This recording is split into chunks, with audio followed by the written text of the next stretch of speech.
Déborah Nicolas, Tom Erard et Estelle Karchen. Non, mettez-vous côte à côte. Et c'est eux qui commencent, ne t'inquiète pas.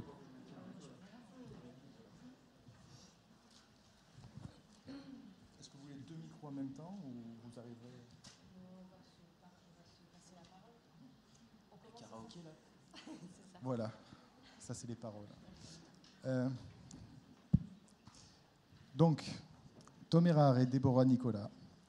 Alors Tom, pour beaucoup, vous le savez, notamment sur la région Île-de-France, c'est le référent jusqu'à aujourd'hui de la région Île-de-France, mais il change de poste, il part. Il était intervenant social, on l'a bien aimé. Mais c'était hier. Non, il reste au bureau d'Annie SCG, heureusement, avec toute son expérience, son soutien, et puis peut-être il va redevenir intervenant social ou autre chose en rapport avec l'intervention sociale rapidement. Déborah qui l'accompagne. Alors, ils sont tous les deux éducateurs spécialisés, voilà, c'est dit. Et ils travaillent par contre sur une problématique très particulière, et c'est un poste singulier qui font vivre. Là aussi, c'est vraiment un poste très particulier. Vous êtes les seuls à faire ça en France. Donc du coup, est-ce que vous pouvez nous expliquer ce que c'est que travailler auprès de mineurs primo-délinquants dans votre activité et décrire cette partie très particulière? Oui, tout à fait. Alors donc, bonjour à tout le monde. Juste en quelques mots d'introduction pour expliquer un petit peu l'origine du dispositif, de la spécificité de l'intervenant social en commissariat en Seine-et-Marne.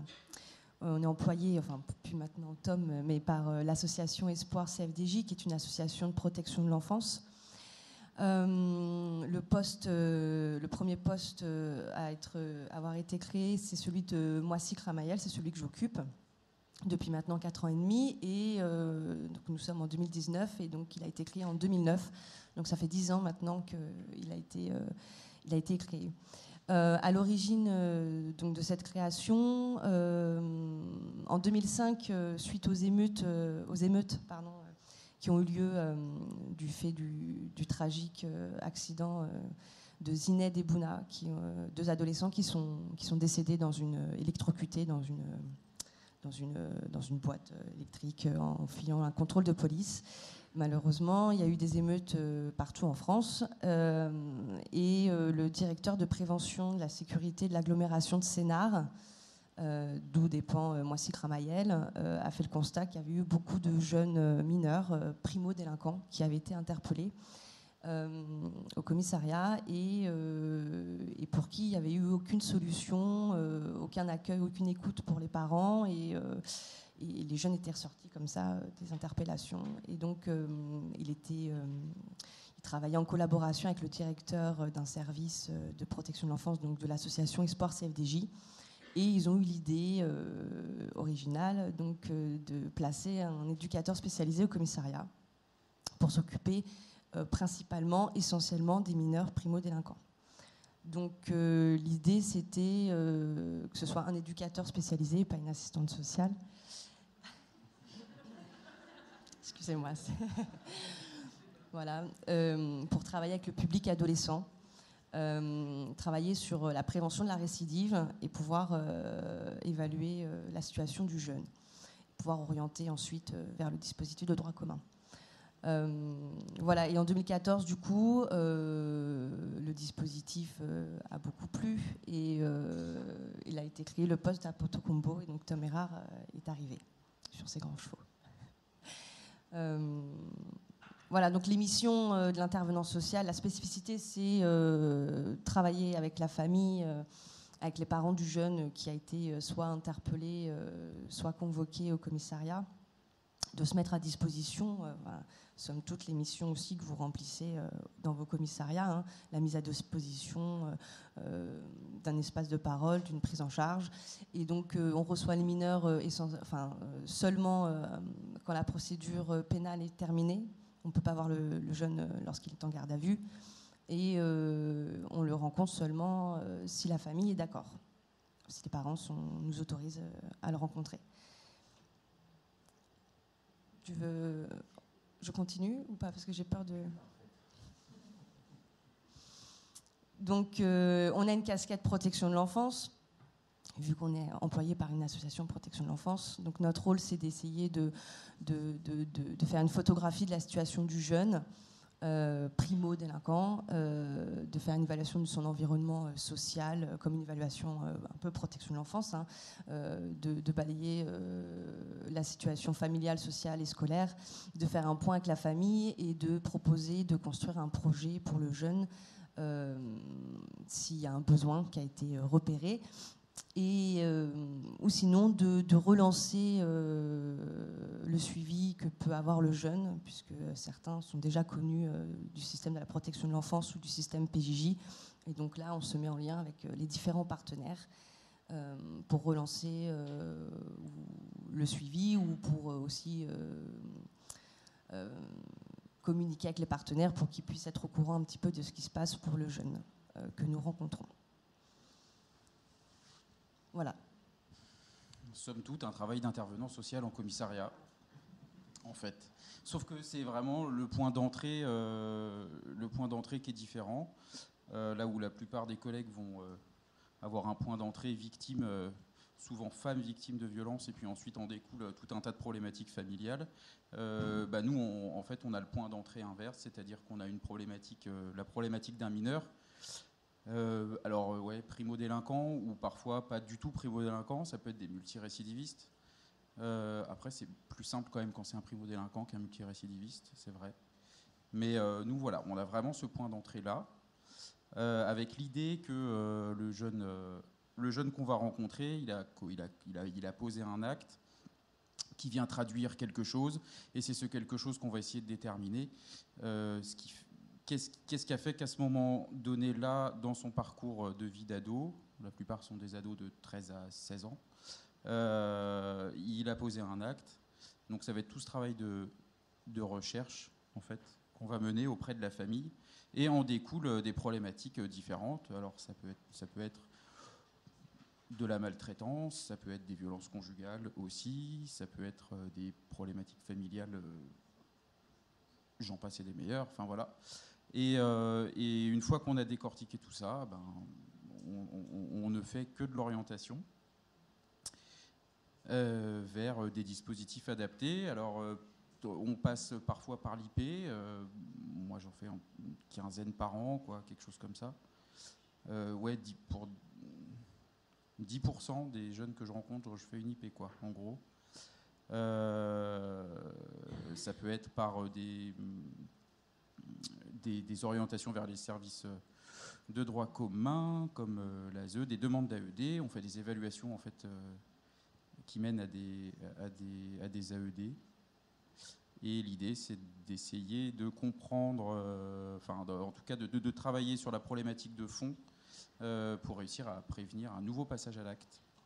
Assez rapidement, alors moi, quand j'ai pris mon poste en 2014, assez rapidement, j'ai ouvert l'émission aux situations de mineurs fugueurs, et un petit peu après, avec le temps, de plus en plus de situations, comme on dit, hors procédure pénale.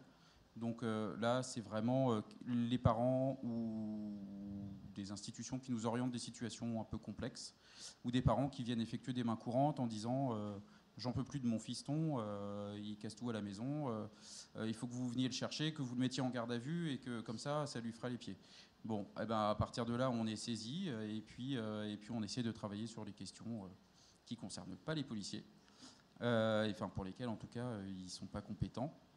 Là, on est vraiment dans un travail du coup de prévention primaire de chez Primaire, où on va prévenir une aggravation de la situation qui pourrait mener à un passage à l'acte, ou à des maltraitances, ou à autre chose. Et c'est intéressant. C'est vrai. Qu'est-ce qu'on pourrait dire d'autre? Qu'est-ce qu'on travaille d'autre? Juste préciser sur le principe de libre adhésion qui est marqué, la spécificité, c'est que les intervenants sociaux accueillent des gens dans le cadre d'un rapport de libre adhésion, c'est-à-dire que ce n'est pas contraint. Vous avez des jeunes qui peuvent avoir été attrapés par des policiers suite à une infraction. La rencontre, on pourrait imaginer qu'elle est imposée derrière, que vous recevriez dans un cadre où c'est contraint pour le jeune. Est-ce que vous pouvez développer sur... Vous avez dit que vous travaillez qu'avec l'accord des personnes, notamment des parents, du mineur peut-être. Est-ce que vous pouvez préciser cette histoire-là? Comme on est éducateur spécialisé, on sait vachement bien y faire pour leur faire croire que c'est de la libre adhésion, alors qu'en fait, ils sont contraints. C'est génial comme boulot. Vraiment. Alors là, vous n'êtes pas seulement bon éducateur, vous êtes des bons travailleurs sociaux. C'est une manière de se présenter, en fait. Il faut constamment, à chaque rencontre, finalement, on repose le cadre. Alors, moi, bien souvent, j'essaie de rencontrer les parents pendant que l'enquêteur termine avec le jeune, qu'il a déjà appelé les parents. Les parents arrivent, c'est pas tout à fait fini encore. Ils attendent la décision du parquet. Donc dans ce cas-là, le jeune est toujours de l'autre côté. Les parents sont à l'accueil. Ouais, on a nos bureaux à l'accueil, ce qui est assez facilitant aussi. Donc les parents sont à l'accueil. Moi, ce que je fais, c'est que je vais voir les parents. Je les fais rentrer dans mon bureau, je leur explique le contexte en leur disant, voilà, si vous voulez, j'existe, je suis là. À la sortie, si vous avez besoin, une fois que vous aurez pris connaissance de pourquoi votre enfant est là, de ce qui s'est passé, etc., je suis à votre disposition, je suis à la disposition de votre enfant, je peux le recevoir seul, je peux le recevoir avec vous. C'est comme vous voulez. Parfois, une fois que l'enfant sort, on vient toquer à ma porte en disant, voilà, maintenant on vient vous voir. Parfois, pas du tout. Je sors de mon bureau et il n'y a plus personne, ils sont déjà partis. Et en général, ceux qui partent, ils reviennent quelques temps après pour la même chose. Voilà, et en fait, c'est constamment reposer le cadre en expliquant je suis pas policier. Après, ça, je pense que les collègues, on fait tous la même chose, quoi.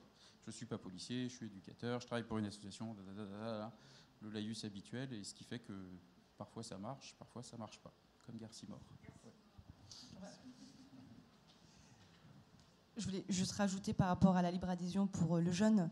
C'est vrai que par conséquent, si les parents sont d'accord et partie prenante, même si le jeune n'est pas d'accord, ils viennent quand même dans notre bureau. Et pour le coup, on a des mineurs qui sont pas forcément très contents au départ, mais quand on les rencontre après de manière individuelle et qu'ils ont bien saisi que la procédure était terminée, qu'on n'était pas policier, que c'était pas une audition et que c'était le moment de pouvoir dire ce qu'ils pouvaient dire en termes de ressenti, même en termes de ce qu'ils pouvaient vivre dans la situation qu'ils vivaient, de pourquoi le passage à l'acte, de pourquoi leur venue au commissariat. Ils se livrent assez facilement et ça permet pour eux de boucler la boucle, en fait. On est au commissariat, on est là, donc autant tout dire et profiter de la présence de l'intervenant social aussi pour médiatiser la relation parent-enfant. Parce que souvent, le rendez-vous, la rencontre avec nous post-convocation ou post-garde à vue, c'est une espèce de sas de décompression. Ça permet que le gamin ne se prenne pas une torgnole directe devant le commissariat ou à la maison, ou alors qu'il y ait une absence de communication pendant toute la soirée parce que le parent est tellement oxy qu'il est incapable de reposer des mots avec son enfant. Donc là, il passe par notre bureau, qui est vraiment juste, le mien aussi, à côté de l'accueil, ce qui permet, voilà, c'est fini, il est sorti, on remonte pas dans les étages, on repasse pas la porte du côté police, ils sont plus proches de la sortie, du coup, ils sont plus relaxés, et ça permet vraiment de refaire descendre la tension, et puis ça permet aux parents de dire des choses qu'ils n'auraient pas pu dire sans la présence d'un tiers, pas forcément parce que c'est nous, mais la présence d'un tiers, quoi. Et puis en plus, dans le mien, il est à l'accueil, et en plus, il n'y a même pas de fenêtre. Donc, ils ne peuvent même pas passer par la fenêtre, t'imagines. Et non, mais l'importance, en fait, de débriefer à chaud. Au départ, on pourrait penser que c'est compliqué. Alors, en effet, quand ils sortent de 48 heures de garde à vue, c'est un peu compliqué. Mais en fait, ça permet vraiment de désamorcer quelque chose. Alors, moi, il y en a qui se sont pris des torgnoles dans mon bureau, ça n'a pas empêché. Mais concrètement, ouais, Déborah elle le dit bien, c'est vraiment un sas de décompression. Ça permet d'expliciter vraiment tout ce qui s'est passé. C'est un traumatisme pour les parents, clairement, enfin pour beaucoup de parents. Et ça permet de désamorcer quelque chose, de mettre des mots, d'expliquer aussi la décision de justice, parce qu'ils ne savent pas ce que c'est un parquet, ils ne comprennent rien au système, donc ils sortent avec un papier, ils ont signé, parfois ils ne savent même pas ce que c'est. Donc voilà, ça permet d'expliquer tout ça, d'apaiser un peu les choses. Et ça permet aussi de parler d'autres choses. L'idée, c'est de trouver le centre d'intérêt du gamin et de partir là-dessus en disant, voilà, on est dans autre chose maintenant. T'as pas besoin de te justifier de ce que tu as fait, ça me regarde pas. On en a discuté un petit peu, c'est bon. On n'est pas à la recherche de la vérité, etc. Donc voilà, parler d'autres choses et réussir à s'intéresser aux jeunes, voilà, tel qu'il est, en fait. C'est beau ce que je viens. Bon, merci. C'est tout à fait intéressant. On reprendra peut-être après avec les questions avec la salle, justement, pour avoir plus de précision.